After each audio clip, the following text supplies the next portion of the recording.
ভোক্তার কাছে গুণগত মান বজায় রেখে সঠিক সময়ে সঠিক পণ্য স্বল্প ব্যয়ে পৌঁছে দেওয়ার জন্য সরকার প্রণয়ন করেছে জাতীয় লজিস্টিক্স নীতি। এর আওতায় প্রযুক্তিভিত্তিক সাপ্লাই চেইন ব্যবস্থাপনা ব্যবসায়ের খরচ ও পণ্য পরিবহনের সময় বাঁচাবে, যা টেকসই উন্নয়ন নিশ্চিত করবে।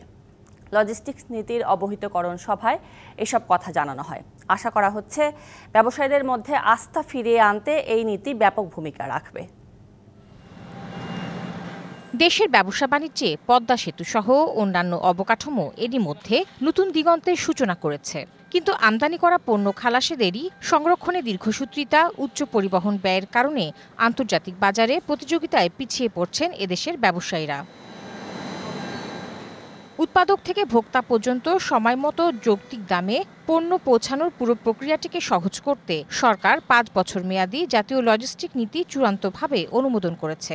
এ নীতির আওতায় সড়ক, নৌ ও রেল নিয়ে একটি বহুমাত্রিক পরিবহন ব্যবস্থা গড়ে তোলা হবে। বঙ্গবন্ধু আন্তর্জাতিক সম্মেলন কেন্দ্রে জাতীয় লজিস্টিক উন্নয়ন ও সমন্বয় কমিটি আয়োজিত এক অবহিতকরণ সভায় এসব তথ্য জানানো হয়।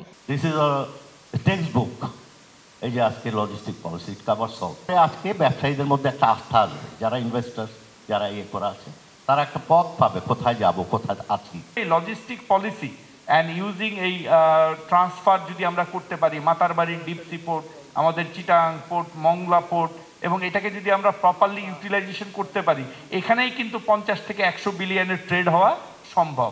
আমি দেখেছি এখানে মানব সম্পদ উন্নয়নের ক্ষেত্রে হিউজ কন্ট্রিবিউশন থাকবে এটা ইমপ্লিমেন্ট করতে পারলে। আমাদের শিক্ষা খাতে, স্বাস্থ্য খাতে, সকল ক্ষেত্রে এটা একটা হিউজ কন্ট্রিবিউশন থাকবে। 1, 2, 3 ঢাকায় জমি জিতে নিন 100% ক্যাশব্যাক সহ 20 কোটি টাকার পুরস্কার। এই নীতি দেশের বাণিজ্য, শিল্প ও বিনিয়োগের প্রতিটি ক্ষেত্রে গাইডলাইন হিসেবে কাজ করবে বলে আশা করছে কর্তৃপক্ষ। বহুমাত্রিক এবং বহু মাধ্যম ভিত্তিক একটা দক্ষ পরিবহন ব্যবস্থা হচ্ছে আমাদের প্রধান বিষয়। নৌ, রেল, আকাশপথে একটা কোঅর্ডিনেশন তৈরি হবে। আমাদের কন্টেইনার ডিপো যেমনি হবে, আমাদের বাংলাদেশে এখন টেম্পারেচার কন্ট্রোলড লজিস্টিক্স কাঠামো কিন্তু আমাদের দরকার হবে। গত 8 এপ্রিল মন্ত্রিপরিষদের বৈঠকে দেশের জাতীয় লজিস্টিক নীতি 2024 অনুমোদন করা হয়। Tahsina Jessy, DBC news, Dhaka.